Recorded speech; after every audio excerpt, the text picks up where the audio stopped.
I've been lifting for over 4 years now, and this is my first ever cut. I'm gonna do it completely natural.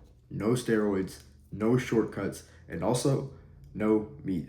Just a disciplined and scientific plan to drop fat while keeping as much muscle as possible.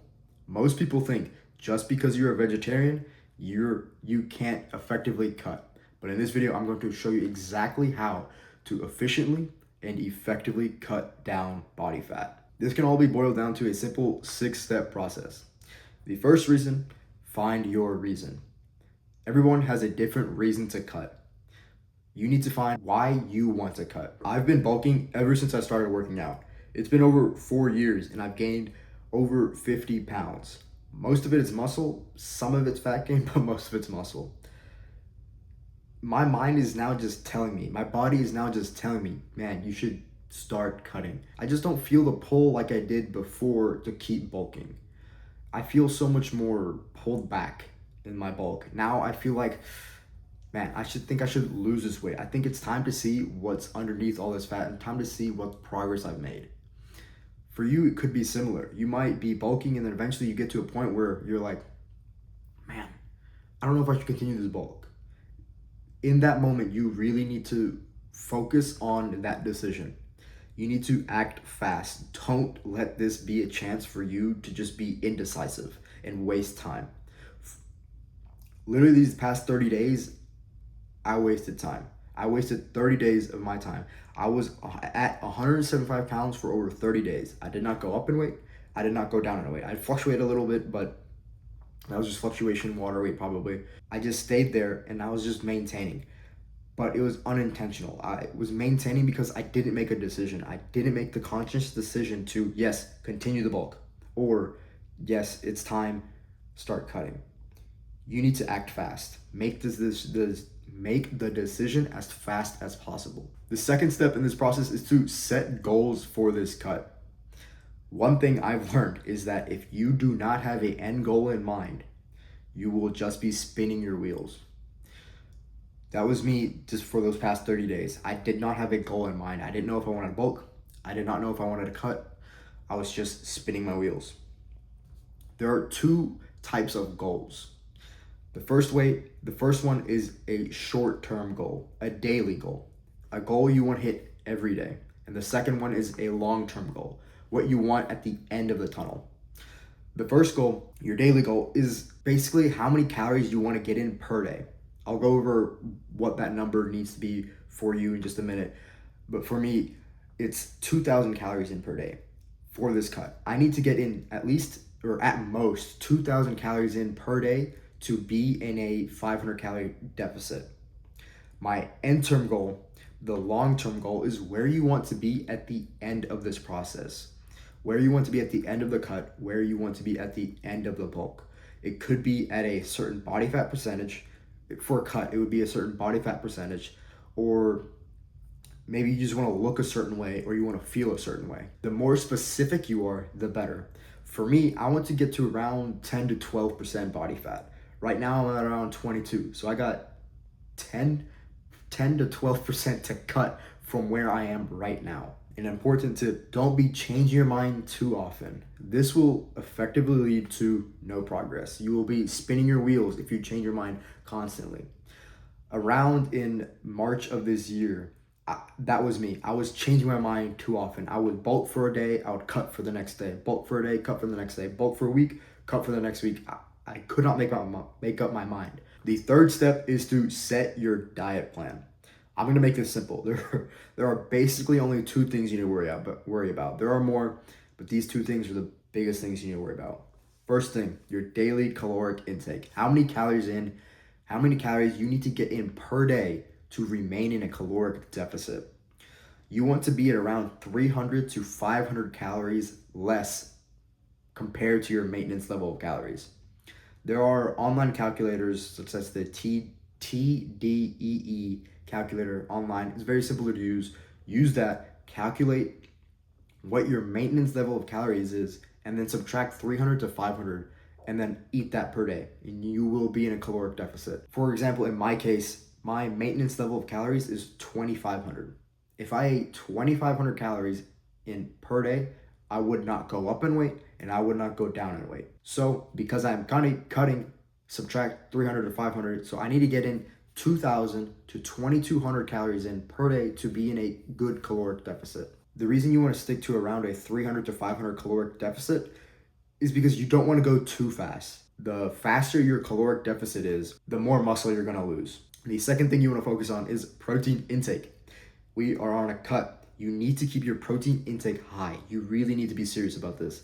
You want to stay at 0.7 to 1 gram per pound of body weight, or 1.6 to 2.2 grams per kilogram of body weight. If you do not keep your protein intake high in a caloric deficit, you are more likely to lose muscle. So if you do not focus on your protein intake while you're in the cut, you're more prone to lose muscle, which is something you probably don't want. For the longest time, I thought because I was vegetarian that going on a cut was going to be almost impossible. I knew that I was going to have to cut eventually, but I thought, oh, it's going to be impossible. There's nothing for me to eat because we have almost no protein.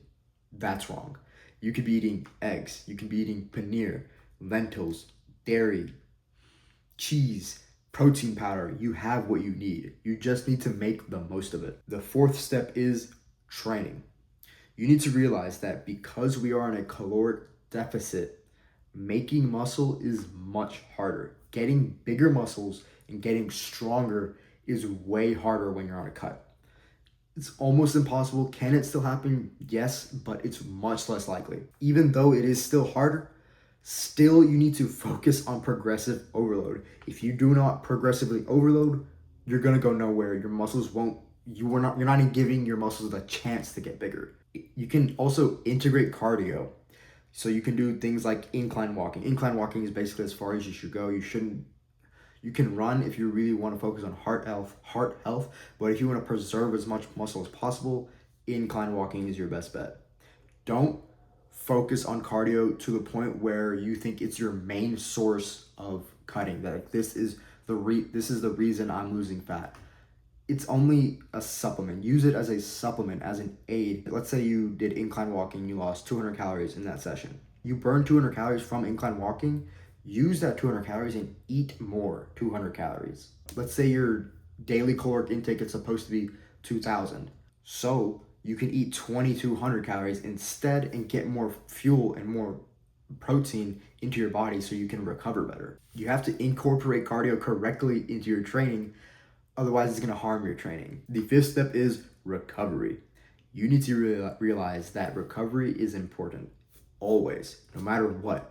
But now that you're on a cut, it's even more important. You need to recover as hard as possible. Systemic fatigue from workouts is much worse when you're on a cut. Systemic fatigue is basically the fatigue you get from a lift or from daily activity, but I'm going to use working out as an example. From a certain lift, it's fatigue you get in your whole body, no matter what movement it is. Like for bicep curls, there's not much systemic fatigue in bicep curls. You don't really like feel super tired the next day because you did bicep curls. But if you do something like deadlifts, you're gonna feel very tired. You do deadlifts really hard one day, the next few days, you might feel the effects from that deadlift. And that is because of the systemic fatigue given from that deadlift. The main thing is to don't overdo cardio and pick exercises that have a relatively low amount of systemic fatigue and a high level of stimulus. So things like deadlifts is probably not an exercise you should be doing.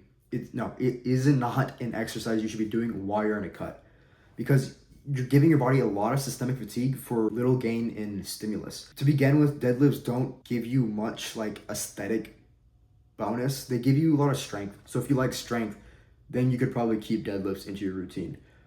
But I'm not focused on strength, I'm focused on aesthetics, so deadlifts never really was an exercise for me. And now it's even less of an exercise for me. A bonus tip for recovery: incorporate things like cold showers, hot showers, sunlight, things like these into your routine so you can recover better. And just a quick tip: cold showers, do it in the morning before your workout. Hot showers, do it at night after your workout. And the sixth and final step is mindset. If you don't have the right mindset going into this, cutting is way harder, magnitudes harder. The hard part isn't the diet, it's saying no to certain foods and saying no to certain meals when everyone else is just eating freely. They're just eating what they want, but you can't eat what you want because you need to be in a caloric deficit. You need to use those calories wisely. Just the other day, I was at a meeting, and in that meeting, there was free pizza. Pizza just for the taking. As soon as I walked into the room, the smell of pizza just went straight into my nose. My mouth started watering immediately. I walked in the room, my mouth started watering. I really wanted to get a slice of pizza, and I almost did, but I didn't. Even though one of my friends in the room asked me, Raj, why aren't you getting a pizza? And I'm like, oh, dude, I just started a cut yesterday. It was literally like day 2 of my cut. I'm like, yeah, I just started a cut. I can't. And they're like, oh, man, you got it. You got it. Take it, take it, take it. And they kept offering me the slice even though I couldn't, even though I'm not supposed to eat. They just kept offering me. I almost ate the slice, but I didn't. I didn't eat it because I knew that I needed mental discipline. I needed to have the discipline to not eat that. It's the beginning of my cut. So I need to have a very strong foundation to my cut. This foundation is where you separate yourself from others. You also need to remember the golden rule of bodybuilding. Consistency is key.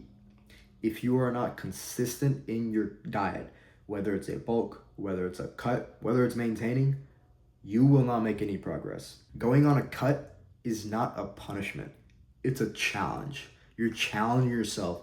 Can I get to my goal? Can I make it to where I want to be? Find your reason why, set your goals, set your diet plan, train smart and hard, and recover smarter and harder. I gave you all the tools you need to start cutting.